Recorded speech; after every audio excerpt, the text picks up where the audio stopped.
Hello and welcome to today's Mentera Care Chat. My name is Natasha Bowman and I am the Mentera Global Ambassador and host for the next 45 minutes to an hour. During each Care Chat, you'll learn specific tips and tricks you can implement in your organization to support mental health in the workplace. As we begin our discussion today, you'll notice there is a chat box at the lower portion of your screen. So if you have any questions, please type them in the box and we will try to get to them at the end of our discussion today. So I'm so excited for this topic. I have been anticipating it for weeks. Today, we're going to be discussing the topic of changing regulations at work, psychedelics and cannabis in the workplace.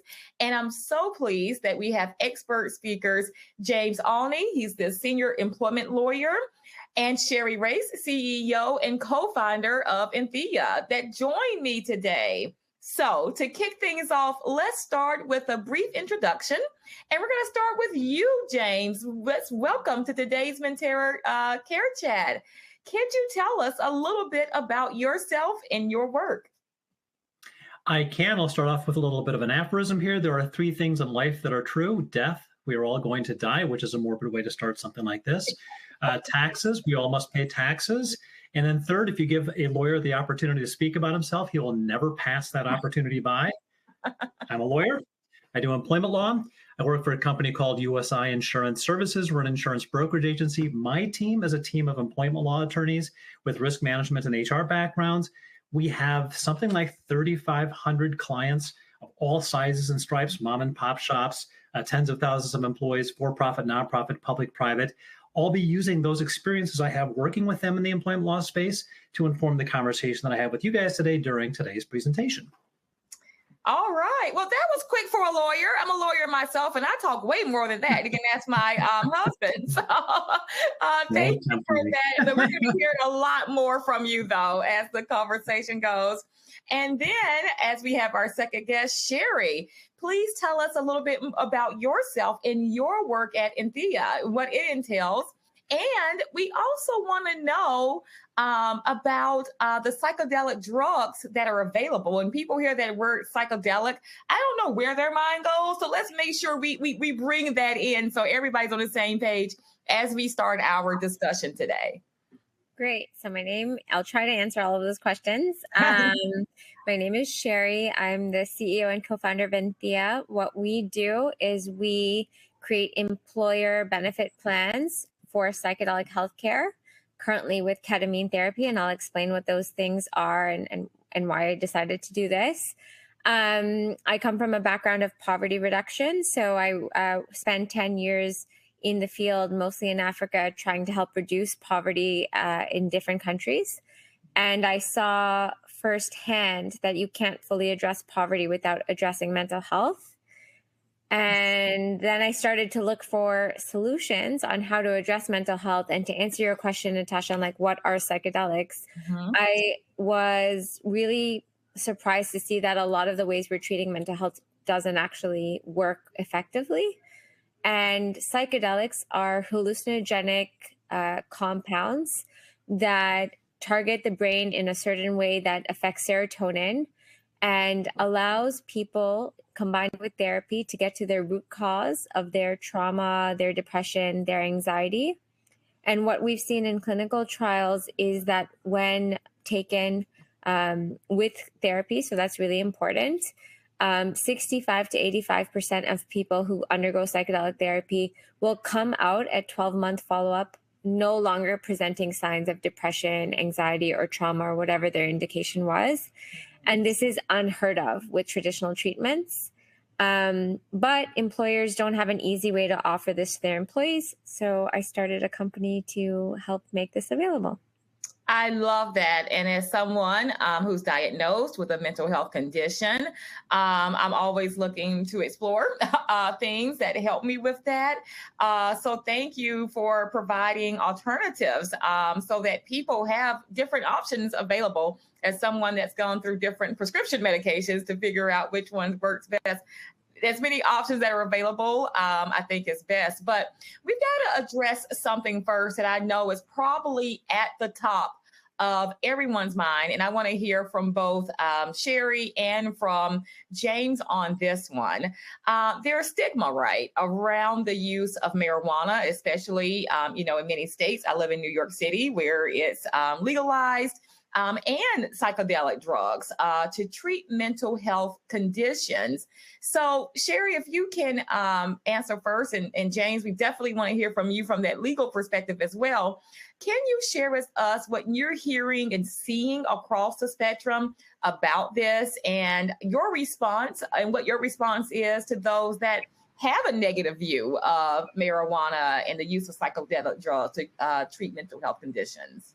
Yes, definitely. Definitely. I'll share more about psychedelics, and then I'll let James share more about cannabis and the legal landscape. Mm-hmm. But in terms of the stigma and where we are, we're in a really great place from the legal perspective. Psilocybin, which is commonly known as magic mushrooms, and MDMA, which may be more commonly known as ecstasy, like in recreationally speaking, are in phase 3 clinical trials, and they've been fast-tracked by the FDA. So they have breakthrough status by the FDA to get approval sooner because the results of these trials are so significant. And MDMA-assisted therapy will probably be approved in 2024. And psilocybin-assisted therapy will probably be approved by the FDA in 2025. And then ketamine, which is another compound, is actually FDA approved and available nationwide already. It's been around for over 50 years. It's on the World Health Organization's list of essential medicines, so it's safe and effective. Mm-hmm. And it can also be used in combination with therapy to treat depression, anxiety, trauma, substance abuse, social adjustment disorder, a variety of indications. And as far as stigma and what I'm seeing when talking to employers is when I started this company in 2019, I was afraid we would have to do a lot of education with employers around the benefits of psychedelic therapy and just reducing that, old school thinking of drugs are evil and bad. Mm-hmm. However, I think the data has helped tell a very positive story for us, like all the data we're seeing from clinical trials and all the people that are getting helped. Mm-hmm. It's very hard to find something that, I'm not saying psychedelics solve everything, but that treat so many indications, that get to the root cause, that aren't addictive, that don't have strong side effects, that allow people to do something a few times and then end up, cured. And the media is also covering this so much so that stigma is already being reduced. Like this is on the cover of Sports Illustrated, CNN, Netflix has specials, There's New York Times bestselling books. And so I'm actually really grateful that a lot of my work is being done for me by the media and stigma is being reduced. Yes, absolutely. I watched a Netflix special. I wasn't familiar with ketamine and I watched it and I'm like, oh, wow. It just really opened my eyes to the benefits of it. But that was my first time hearing about it. And ever since then, it's like now I hear it all the time, right? And it's being normalized. So yes, that's always good. In contrast, and I'm gonna pivot to you, James, to marijuana, that for so many years, right, had a negative stigma. And now you have cities and states, et cetera, that are passing legislation, legalizing it. And I'm sure your phone was ringing off the hook, from some of your clients saying, hey, they just legalized marijuana. What do I do? Like, what are you hearing from a legal standpoint in terms of the negative views of the use of marijuana? And what's your response when that phone rings and someone's concerned about the legalization and the expanding legalization of it? Sure. So for what it's worth, and it's worth something, so I'm saying it, I physically sit in Minnesota. In Minnesota, just legalized recreational cannabis. Now, we had medicinal marijuana for 5 or 6 years before this, but it was very restricted and narrow. We just went recreational as of 8/1. Okay. So you're right. I've had a ton of clients calling up saying, gosh, what do we do? How do we handle this?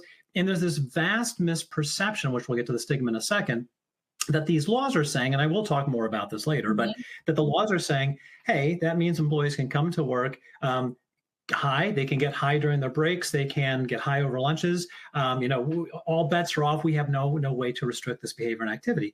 And that simply isn't true. The laws don't work that way. We'll talk more about that later. But when we get back to the stigma of it, I think you're absolutely right. The stigma itself has been declining over the course of decades, frankly, since about the late 60s and early 70s, when marijuana was made a Schedule I drug on the schedule list. Because of that, and I'm going to give you a quick anecdote here. I've had a number of clients that prior to their states legalizing cannabis, for instance, would do drug testing as a pre-employment function. And the conceit being, if somebody tests positive, then maybe you don't want to hire that person because they're more likely to be high at the workplace, cause a workers' comp injury or something along those lines. And every time I talk to a client about such a policy, I would always ask them, out of curiosity, have you ever had somebody test positive for meth or cocaine or heroin? And the answer was almost always no. And the answer that they gave me was almost always marijuana because of how long it stays in your system. And the majority of our clients over the past probably 10 years or so have had less and less of a desire to disqualify somebody because of a positive marijuana test result, even if that drug is illegal in their state. And so I think you're seeing a societal shift, which is allowing for some greater interest in new and innovative sort of therapies and therapeutic interventions. One other quick thing before I shut up and we can move on from this is that if you're looking at an employer's perspective and what they want to sort of be mindful of as they consider stigma and working against that, first off, you have to have an openness and willingness to consider something that may be considered novel or atypical from a lot of sort of historical perspectives. Once you can get that interest or willingness, I think the next thing you need to have is a platform for delivery. How are we going to connect employees with therapeutic interventions that may, in fact, be very helpful to them? How do we want to ease that process of trying to find a resource that's going to help them in a space of need? And then finally, you need a mechanism for paying for something like that. Traditional health insurance plans may not be that keen, particularly a fully insured health insurance plan to cover the costs of such interventions, specifically medical marijuana, if we're talking about that, and coming to a somewhat lesser degree, because medical or marijuana is still illegal at the federal level. A lot of health plans don't want to cover it, even if it's legal in a state. So fully insured health plans may not. Self-funded health plans, employers have a lot more discretion and latitude to determine what's going to be covered and not covered under those plans. So those three things in tandem help to work against the stigma and build a program that might be sustainable and reproducible. Wonderful. Yes. And I love that. Like, do they test meth? But and those things, quickly get out of your system. That could have happened last night, I did this 6 weeks ago and it's still in my system. So I love that you shift that perspective for your clients. And just sticking with you for just a minute, we have Sherry, who's doing her wonderful work with Enthea to bring, these psychedelic drugs into the workplace. And let's just say, hopefully organizations will adopt, policies and programs around these types of drugs, whether it's from a psychedelic standpoint or from medical marijuana, to address mental health, which is at the top of many organizations' agenda.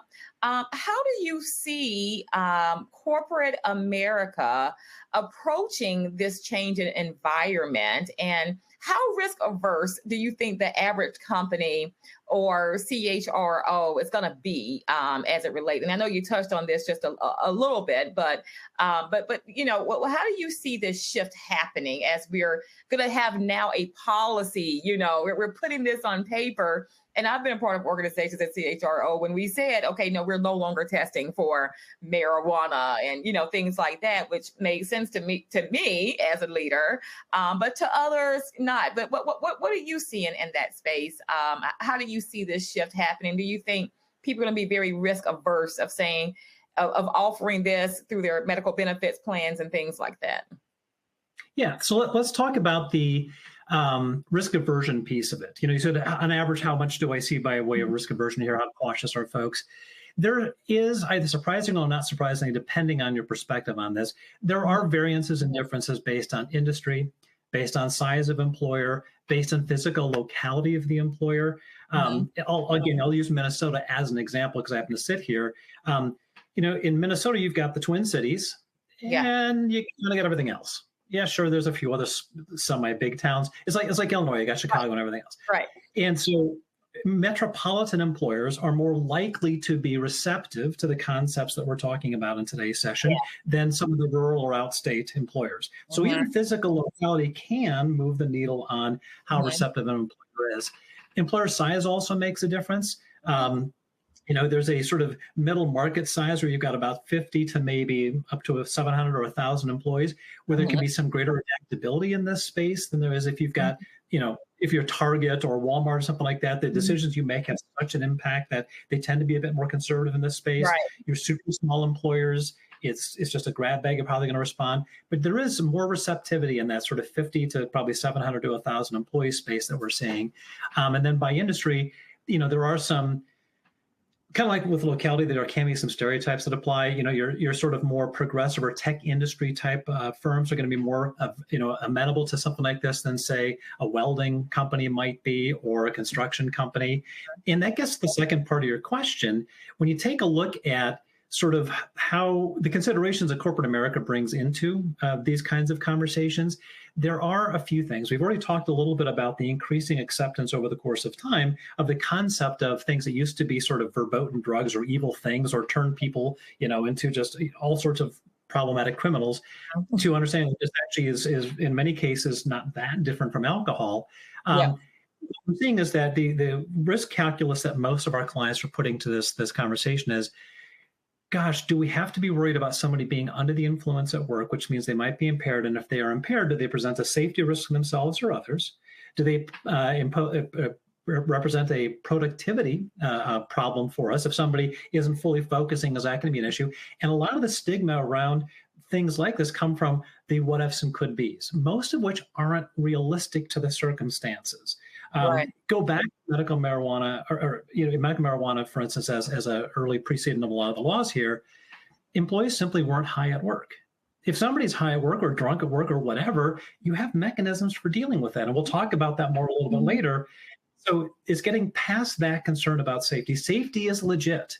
And if you've got somebody who's a DOT driver, for instance, they can't consume marijuana because they have to be tested for it. It is still a federally, controlled drug, and that's that. Right. But for positions outside of that, employers have a lot more flexibility, and the safety issue can sometimes be a red herring, as can productivity. Control behavior in the workspace. If people are performing, great. If they're not performing, deal with the performance issues. If it's because of, impairment due to some ingestion of something, then prohibit that. It's no different than, say, opioids. If I get them prescribed for a bad back, making me unable to operate a forklift, don't let me consume the opioids in the context of the job that I'm performing. Yeah, absolutely. Yes. Thank you for that. And Sherry, interested in hearing your perspective. What are you seeing with the work that you're doing at Enthea? Is the needle moving forward at all for employers, especially as it relates to psychedelic drugs? As you stated, there are, laws pending, FDA approvals. I mean, this is happening fast. People are, what are you hearing employers say as we have so much discussion around this? And it appears that we're going to get FDA approvals and we're going to see this used and being prescribed by mental health providers and other providers. What are you hearing out there in the streets as it relates to employers? Yeah. So what we're hearing when we talk to employers, one, mental health benefits is usually the number one thing on employers' minds in terms of how to improve their benefit offerings and what they're struggling with their employees.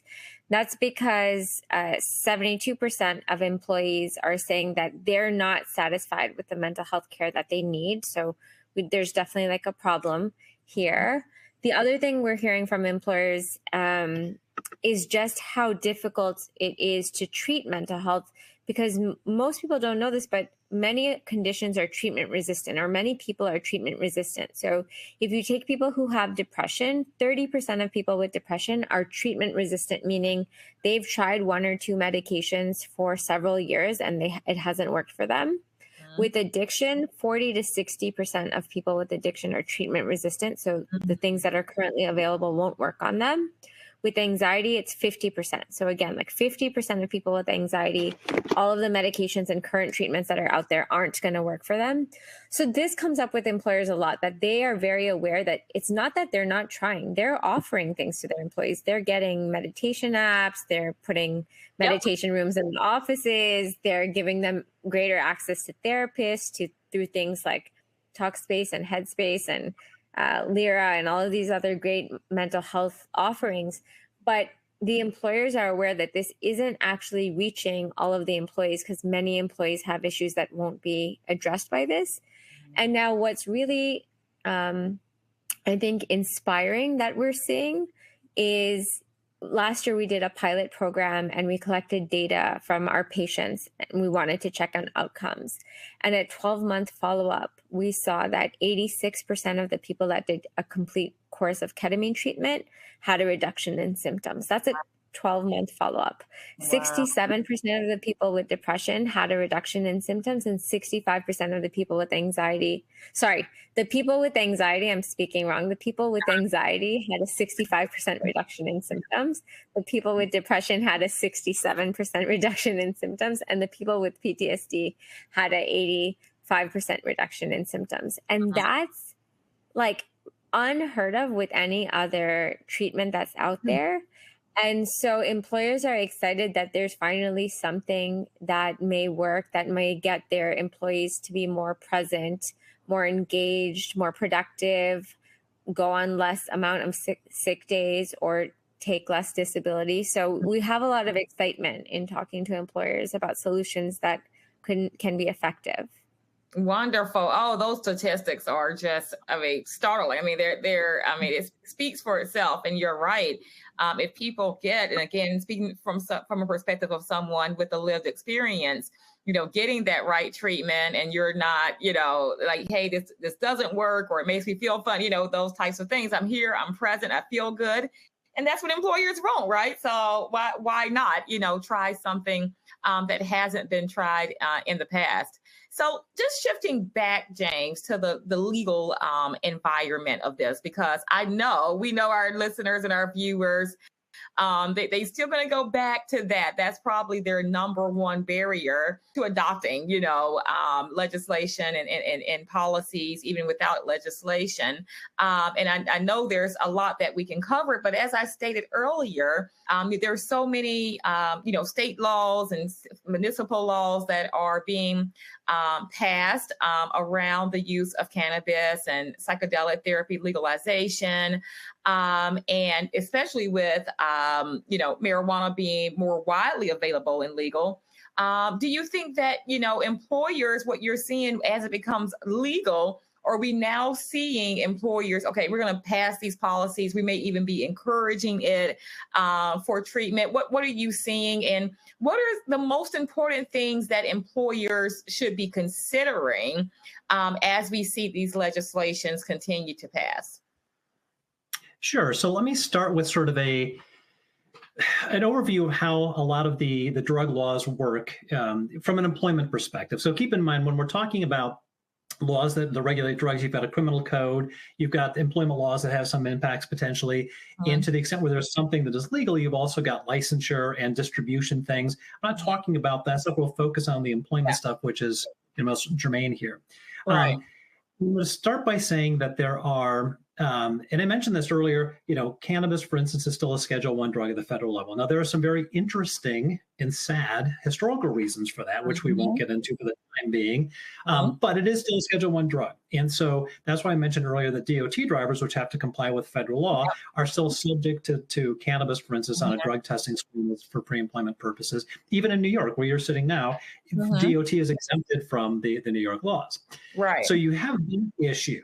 But then, and that's why almost all of the legislation, actually one more thing on the FDA, that's also a reason why for the FDA trials that we're looking at, whether it's MDMA, whether it's psilocybin, whether it's ketamine or anything else, the FDA has to work within the strictures of the scheduled drug categories.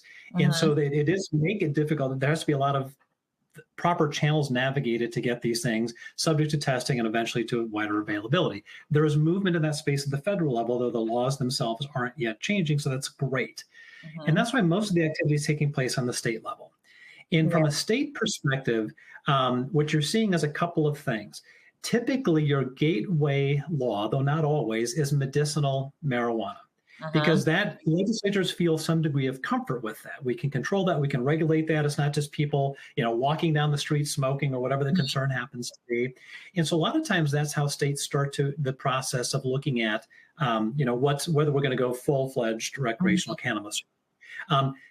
Colorado, for instance, has also recently legalized psilocybin. And so you've got these sort of state level things where there's something that's become legal. Based on that, then that also tends to drive a lot of the conversation that employers are having too. If we're going to look at the health and well-being of our workforce, I think, and we guys have already sort of talked about this, there's an increasing recognition that mental health is something that is not only something not to be stigmatized, but that should be openly discussed, and that innovative therapies should be pursued. Because if I've been taking Prozac or Zoloft for decades and it really hasn't done much to move the needle on the way that I feel on a daily basis, shouldn't there be something else I ought to be trying? And so you're getting that kind of recognition. And in the way that the drug laws work, if it's medicinal marijuana or a medicinal application of some drug, the laws tend to very narrowly restrict the ways in which it can be utilized, the ways in which it can be distributed, and the circumstances under which it can be validated. So there are a bunch of very narrow restrictions that go with that. When a state moves to a recreational approach, for the most part, most of the bets are off. They tend to change 3 laws. The first of those, if a state has drug testing laws, they will change those typically and say, hey, you can no longer include cannabis, for instance, on our pre-employment drugs. Very typical. A second thing they might change is the criminal code. So they may change whether or not a low-level drug offense for cannabis possession or whatever else is still considered a crime. If it's not, that means that employers have to change some of their pre-employment background checking practices. And the third thing it can change is if a state has a Lawful Consumable Products Act, Minnesota does, for instance, I think 18 or 20, 22 states do, which is typically alcohol and tobacco. Those laws are also changed to include cannabis or psilocybin or whatever. And what that means is that an employer can't take a philosophical approach and say, we don't want to hire somebody who is, uses cannabis on their own time or uses psilocybin or whatever else. So with those sort of shifting nexi of drug laws out there, the application in the workplace is something I'd alluded to before. Those laws don't typically influence directly how an employer, other than through drug testing and lawful consumable products, how they manage the ingestion and impairment that may be caused by a drug at the workplace itself. And so a lot of the handling our clients going through is oftentimes unwarranted because they still have the full suite of, punitive consequences if necessary. That's important when you're looking at therapeutic interventions and things like bringing in ketamine or whatever else as a therapeutic drug for mental health and well-being. Because if you can get away from the concept that this is going to lead to an unfettered, people stumbling around the workplace, hallucinating, whatever else, we get away from that, knowing that we don't have to permit such things. It allows us to be more receptive to how those therapies actually work. It isn't something on a daily basis, during breaks and lunchtimes. There's a very designed and specific protocol that goes with such treatments that can make the conversation and the concern about legal compliance and risk go down significantly. The very last thing I'll say has to do with a legal compliance thing too. If you take a look at whether it's medical cannabis, whether it's a ketamine therapy or something else along those lines, the payment mechanism I talked about before needs to be part of that conversation. Health plans are part of that conversation. So too are things like SAs and HSAs. Those mechanisms may or may not be usable to purchase things like medical marijuana. Typically, they're not because it's illegal at a federal level, and HSAs and FSAs are built on federal. I was going to say, you can take my card, to and just swipe that for. Go down to the local dispensary, buy some weed. No, it doesn't quite work that way. My FSA card. I didn't even think about doing that, but thank you for letting me know. Don't try it.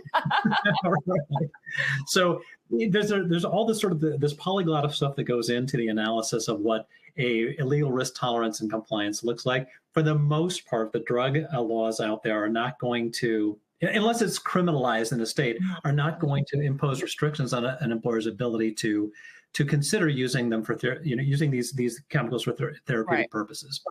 Okay, thank you so much for that. That was such a great legal analysis. So Sherry, we really need to unpack some of the things that you talked about earlier. I'm way more familiar with cannabis and, marijuana than I am psychedelic drugs. And, when you were saying things, I'm sure eyebrows went up just like mine. When you're saying things that when you talk about psychedelic drugs, you're talking about shrooms, you're talking about ecstasy, And we got to be real, right? When we typically have people like me have seen those types of use of those drugs, it's been in movies and some kind of Jonah Hill, and and just like James was saying, it's this, you're walking around in a certain way. So I really would love, because you're currently focusing on expanding access to these psychedelic assisted therapies to alleviate human suffering. Right. And we never really thought your average day-to-day person doesn't think of them in that way. We think of it as a feel good, walk around what we see happening in movies. Can you tell us a little bit more? I know you gave us the results of how it treats anxiety, depression, and all of those things. But what does that look like? How does that work? If I'm someone that's experiencing anxiety, what does that look like for me, right? Am I completely and I've been on mental health drugs where I'm like completely zoned out, not knowing my name, like, yep, I can't do that. How does that work? And I'm sure that there's a certain amount and things like that. Can you just break that down for us at a very, very kindergarten level of how that works for those that have mental health conditions that this can help? Yes. First, I'll start off with, when we think of psychedelics, if our mind goes to parties and movies and the club scene or the recreational scene, I want to start off with a little bit of maybe historical context that psychedelic drugs have actually been used by humans for thousands of years. There's evidence of their use dating back to prehistoric times. There's cave paintings from 4000 BC that depict psilocybin mushrooms. There's archaeological evidence that suggests that peyote was used ceremonially by indigenous cultures in North America, again, 3500 BC. The Aztecs of Mexico revered psychedelic mushrooms and often called it, I can't pronounce the word, but the meaning of the word is flesh of the gods. Okay. Amazonian shamans have been using ayahuasca also for thousands of years. Wow. So just to kind of give context that it's I think we often think of the 60s because that's the starting point for us with psychedelics, because that's when they came to the West. But there's a lot of great material you can read out there on the historic use of psychedelics all over the world in different continents and countries. But now to kind of walk you through what this entails and how it works and how it helps. So essentially, how psychedelics work is traditional psychedelics like the mushrooms and the MDMA and the ayahuasca will work with the 2-HTA receptors in the brain, which are involved with serotonin. Ketamine works with NMDA receptors, and I won't use too much technical language. So they work with slightly different receptors in the brain, but the point and what they have in common is that when you ingest a psychedelic, be it psilocybin or mushrooms or MDMA or ketamine, and sorry, I say ingest, but it could be done through an IV or IM. There's many different modes of administration. You enter an altered state of consciousness. Okay. And I think there is fear around this altered state of consciousness because people have seen things in the movies that got sensationalized of people maybe losing their mind or things like this. But if you think about it, the everyday elements of life sort of take a toll on our brain, right? There's a lot of wear and tear on our mental health going through life. And so how I like to think of a psychedelic experience is rather than being scared of, losing your mind, you're actually kind of doing a tune-up or, like how we do regular dental cleanings. We're trying to get back to reality rather than go away from reality. But to be a little bit more detailed for the audience on how what this looks like is if you were to do psychedelic assisted therapy, you would start off by speaking to a provider, a psychologist, a psychiatrist, an expert who's offering this therapy. And they would determine if you're a good candidate by doing a medical and a psychological evaluation. So you don't just rock up and do some ketamine, or you don't just order some online and, you know, just start doing ketamine. You have to do an evaluation with a professional, determine you're a good candidate. And then you do what's called preparation, which is 1 to 3 sessions of talking to your therapist. This would be a special therapist because it's the therapist who's also going to accompany you with the ketamine therapy. But you do 1 to 3 sessions with a therapist to talk about, why are you even trying psychedelic therapy? Right. What are your intentions? What are your goals? What have you been struggling with? So you lay out that foundation. And then after that, your provider will determine how many sessions of psychedelic therapy make sense for you. It could be 1, it could be up to 6. With ketamine, it's 1 to 6. Usually with psilocybin or MDMA, it's 1 to 4. And then you would schedule sessions to do this medicine. Again, it's supervised, it's with a licensed clinician. You're not sitting there and doing this alone. You're talking to someone throughout this altered state. And when you're in this altered state, what's really interesting, and often the therapist is called a guide in this setting, because they're guiding you through this altered state, and your brain starts forming new connections and you're increasing your neuroplasticity. And forgive me if this is a little bit too detailed, but I'm going to give you an example because I think you asked, like, how does this work? It's a very, it's a sort of basic example, but I think it depicts it well. If I'm somebody going into these sessions who tends to fixate on the things that go wrong, even if it's a small thing. Let's say I walked into a room full of people and I tripped. Maybe for 2 weeks, I keep thinking about how embarrassing it was to trip in front of those people, when really no one else is thinking about that 2 weeks later. It's only me, right? So in this psychedelic state, in this altered state, as I'm sitting there in this altered state and I'm talking to my therapist, I'm able to revisit that memory and actually realize that people are not staring at me. They're not still thinking about me, that it didn't matter, and I can let go of that shame. This is a small example, but I love shaming. Yes.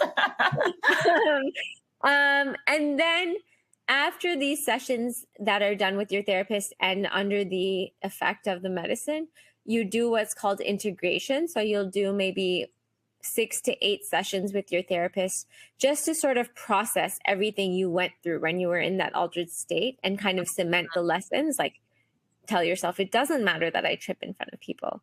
And that concludes the treatment. And this whole treatment takes about 3 months. Okay. Oh my goodness. So I encourage people to visit Enthea's website to learn more about this, because I'm so invested, and I just want to just to hear you talk about this all day. I'm sold. So if I'm sold, and we've got other organizational leaders that are watching this that are, let's talk about the expansion of access. How can employers expand their benefits programs to increase access to psychedelic medicine across the country? Like, how do you get started with this? Like, make it, educate that this is an alternative therapy. We support it. What say you? I'll start, and I think maybe James might have more to add to this, but on my side, if people want to add this to their benefits offering, they can contact us at Enthea at our website at www.enthea.com. They can find me on LinkedIn. They can email us at info@enthea.com. But we essentially work with employers all over the country, any size, like 5 employees to 100,000 employees, and find a way to integrate this into their benefits offering that's affordable for the employer as well. So they can contact us. And quite honestly, just for everyone listening, even if somebody doesn't want to add this to their offering, or they're just curious about how psychedelics work, like, what I get joy from is just helping others. So if people just want more information, they're scared to ask them questions publicly, but they want to ask me, I'm always happy to answer those kinds of questions. Well, I'll definitely be, after this call, visiting www.enthea.com, because I'm so invested in this conversation and I must learn more. And I do a lot of talking and offering these types of things to other employers. So I can't wait to spread the word about what you're doing. James, did you have any thoughts on that before we move to our final question? Yep. And this might actually segue to the final question fairly effectively. So, I think if the question is, how can employers lean into these opportunities more effectively? Knowledge is power. When you take a look at your employee health plan and your wellness program practices, all of those things are decisions you made. And you made each of those decisions because you had a goal in mind. If we do this, then this is the outcome we're hoping to achieve. Go into this conversation with the same mindfulness. Decide what problem are we trying to address? Employee mental health and well-being. Okay, if that's what we're trying to address, what resources do we currently have in place? And how can this be a benefit, a complement, or a supplement to what we're doing? How can it maybe impact a different employee group or spouse group or whatever, a different group of individuals that currently aren't being served by the programs we're offering? Go into it knowing what you want to do. And I'd said earlier, be receptive, have a platform for delivery, and then have a mechanism for payment is part of that planning process. The more that you can make this a structured program with a designed outcome, or series of outcomes, the more likely you are to get buy-in from other decision makers, the more likely you are to have success with the program. So it's really about preparation, planning, and understanding. So, reach out to Enthea, learn more about what this means, talk about what it looks like in your workplace environment, do surveys of employees about whether the current benefit offerings you're providing are meeting their needs. Look to see where the gaps are, and then find ways to use possibly this and other interventions as ways to fill those gaps. I love that. That's a great framework. And just finally, as the last question, this has been just so good.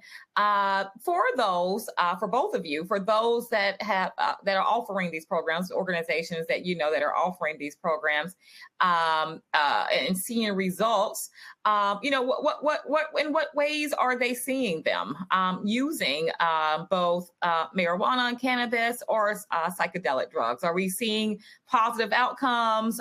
What are you seeing so far? Do you want to take that one first, Sherry? Apologies, I had a technical glitch. Yeah. So what we're seeing so far is we're seeing that employers that for every $1 they invest in their mental health solutions, they're seeing a $4 return. We're seeing that there's a huge comorbidity. Again, sorry to kind of go into technical things. That's what I do, but I'll try not to too much. We're seeing a huge comorbidity also with employers and their employees with mental health conditions, and the amount that they're spending on other conditions that they have comorbidity with. So for example, if somebody has a mental health condition and they also have diabetes, what's interesting is there'll be like a $5,000 extra spend on treating the diabetes versus someone who just has diabetes and no mental health condition. This carries over like with cancer, that you spend double on cancer treatments if someone has an underlying mental health condition than if they don't. So we're definitely seeing that addressing the underlying mental health condition helps bring down costs for employers in other ways. There's 6 times more ER visits with employees that have mental health conditions versus employees that don't. Even if they're not going to the ER for a mental health condition, it leads to ER visits. So we're definitely seeing that employers get a huge return on investment by investing in their mental health benefits, and that eventually employees are more productive and more engaged. Wonderful. And anything to add to that? Yeah, in fact, that's a perfect sort of segue to what I was going to close this question with myself. If you think about why an employer is going to take some path of action, commitment, or decision versus a different one, there are usually sort of 2 or 3 different considerations that go into it, things we've talked about already. And especially when we're talking about employee health and well-being, which is our focus today, that just basic principle, we want our employees to be well. That should be part of the DNA of any organization. So if you're looking at adding something like ketamine therapy to your program of available options for employees, that's first and foremost, a primary in your consideration is what can we do to help people who need help and aren't currently getting it the way they need it. The second consideration, and the third or two that Sherry had just mentioned, safety and productivity. Every study that's ever been shown shows that an engaged and motivated workforce requires a sense of psychological safety in the workplace, a sense of personal belief about well-being, and the ability to translate those things into both attendance, motivation, productivity, and outcomes. And if we can get people to be in a better place from a mental health perspective, you're going to see those other things come along with it. The productivity goes up, the attendance improves, the work product outcome is better, and they tend to interact with teammates more effectively. Think about all the direct and indirect benefits that your organization can get from pursuing the proper course of treatment opportunities for your staff, because it isn't just helping them be better, although that's incredibly important. It's also about your bottom line. So those two things are married together. They are not separate. Oh, love it, love it, love it. So, this has just been the best conversation. But before we wrap up, I'd like to open the floor to our audience for any questions they may have. And again, if you have a question, just type it in the chat box, and we'll wait for those to come in. But while we're waiting on that, I just want to, think about, some of the things that we've already talked about. We've talked about what are the steps to get started. And from what I've heard from the both of you, it's number one, just more education, right? Especially around psychedelic drugs. We can go to enthea.com and learn more about that. Learning more, reaching out to your labor and employment law attorney and learning more about it and the policies and things like that. And James, I loved how you stated, what are you trying to achieve? And, putting your strategy around that. Was there anything else about how organizations can get started? And what's the best way if I'm a CHRO, a Chief Human Resource Officer on this call, someone that's in charge of benefits?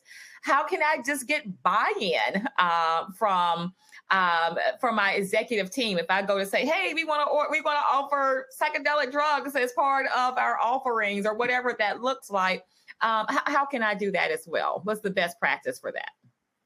Yeah, and maybe I'll start this one. So a lot of it is about how can you show the ROI, the return on investment. If we're going to invest in this or go down this path, what is the win and what is the outcome for the organization?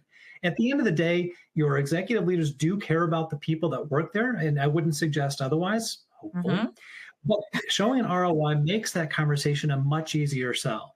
And Sherry had mentioned some statistics that I think are very useful. But if you take a look at just general motivation, employee motivation statistics, motivated employees are 4 times more productive. Show those numbers. Show in motivation, again, comes from a sense of engagement, and engagement comes from a sense of well-being in the workplace. In turn, that's influenced by my own personal beliefs about my well-being. If we can improve those things, the numbers follow. And there are studies out there that show that. Make the business case. If you're going to say, hey, we want to invest money, time, or whatever into this process, make sure that people recognize the money is going to be well spent, because that's the thing that's a conversation everybody has, whether you're a for-profit, nonprofit, public, private. Money talks. Make sure that money talks the language you want it to.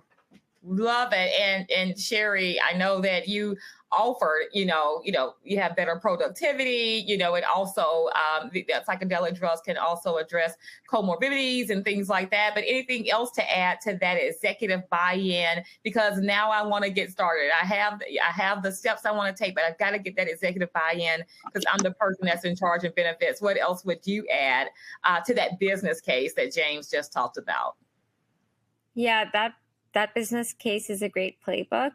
And I would just add that to get executive buy-in and to get, buy-in from anyone, I use this even with my friends and family when trying to talk to them about the work I do, because they're a little surprised, is really just connect with your executives, with your HR leaders on a human level, because quite honestly, everyone is either dealing with a mental health issue. I know, Natasha, you're open about your own story, which is great, or they know someone that they care about who is dealing with a mental health issue. And so I think just addressing this from that lens of, approaching leadership, approaching executives from a human perspective about, hey, forget the dollars and cents for a second.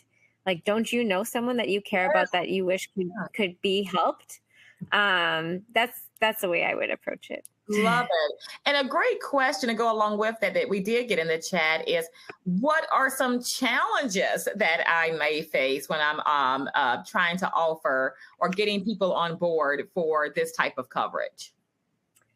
I will start that off with, there's generally just a lack of knowledge. So we talked about like destigmatization. People are watching Netflix specials, but most people don't know, for example, that ketamine is FDA approved and is available nationwide and it is legal. Right. So I think the largest challenge is, just that education piece, making sure people know that there are medicines that are available, they're here, they have like a ton of data on safety and effectiveness. And helping people reshift their thinking on these are not party drugs. When taken clinically and with a therapist, it's a very different experience. Mm-hmm. Yep. And did you have anything to add to that, James? Just super quick. I think that's an excellent way to look at it, because I think that part of the stigma comes from people's historical perceptions and the way that media and the movies make it look like. And if we can instead frame the conversation about mental health and well-being, and this being a mechanism or pathway for some people to go, to have better outcomes and results, focus on the results and the process, not the you can't ignore what the underlying mechanism for the delivery happens to be. But if we can shift the focus away from that, saying this is a tool for the designed outcome, I think that moves some of the stigma away from it as well. And when you take a look at your employee population, you've got people from all walks of life who are going to be in your employment pool. Some are going to be much more receptive to these kinds of therapeutic interventions than others. It's a matter of who people are. But that's true about any kind of medical intervention. Some people never go to the doctor, period, full stop, even if they should. Yep. Some people don't treat their mental health issues or their depression, their anxiety, even though they desperately should, because they have a personal stigma about it. You're not going to reach everybody, but recognize those that you are going to connect with are going to be deeply grateful that you did. Yes. And one final question. I love this one because, as you talked about, Sherry, we all right now, we're experiencing burnout. We all probably are experiencing some form of mental health condition, even if we don't have a formal diagnosis of it. So to get that leadership buy-in, is it beneficial to have leaders to go through a psychedelic experience so they can see exactly what you just described and what James has been describing? This is not a, Jonah Hill movie and everybody's just going, out of their mind. This is a very methodical approach backed by medicine. I mean, is there some buy-in for maybe having leaders to go through the experience?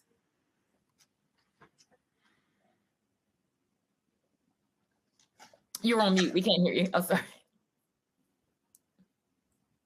I'm going to say something a little bit controversial. Okay. There is a large school of thought that think leaders should try these medicines in order to understand their potential and in order to want to offer them to their employees. And we definitely at Enthea have customers where there are people in leadership that have tried these medicines, and that's why they understand how transformative they are.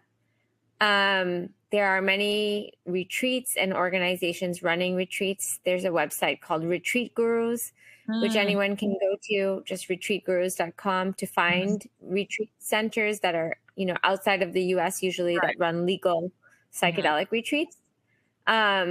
The controversial part is that while these things exist and while I think it can be helpful, I am of the belief that we should honor and respect these medicines as medicines and use them if we have a reason to use them. So I don't think we should just be, oh, this is a fun experience, let me try it before I give it to my employees, because this isn't that kind of thing, right? I mean, there's people who see value in that, and that's why it is controversial. But I think we can end up in a dangerous place and going backwards from a legal perspective, and get things banned if we don't use them, safely. And so I think if you have an existing condition and you could be helped by these medicines, by all means, find a way to access them and try them. But if you don't, then, then yeah, I don't really advocate for using it if it's not going to be helpful for you. Yeah, that makes so much sense. I would never tell a leader, hey, try lithium to see what I go Yeah. through. Yeah. So, Exactly that. It's exactly that. That's right. As if it is not an FDA controlled drug, So thank you so much for that. Thank you for this conversation. I've got to say, this has been probably the best care chat yet. I have learned a significant amount from both of you. So thank you, Sherry and James. It has been a pleasure speaking with you and our audience. Thank you for those great questions today. And I hope that this care chat is found to be informative and helpful. Thank you, Sherry, for sponsoring and Enthea.com. Remember, go to that to learn more. And join us for additional free educational opportunities. Just visit www.joinmentera.com. If you want to watch this replay, watch our future care chats, watch our past care chats, they're all there. So again, thank you. And just as we close, please take 1 minute. We're going to put a survey, a quick 5-question survey about today's Mentera Care Chat that will appear on your screen. Your feedback is valuable. We want to make sure that you're getting the best of your time spent with us. Until next time, I'll see you then. Have a great week, everyone. Thanks, everyone. Thanks, everyone.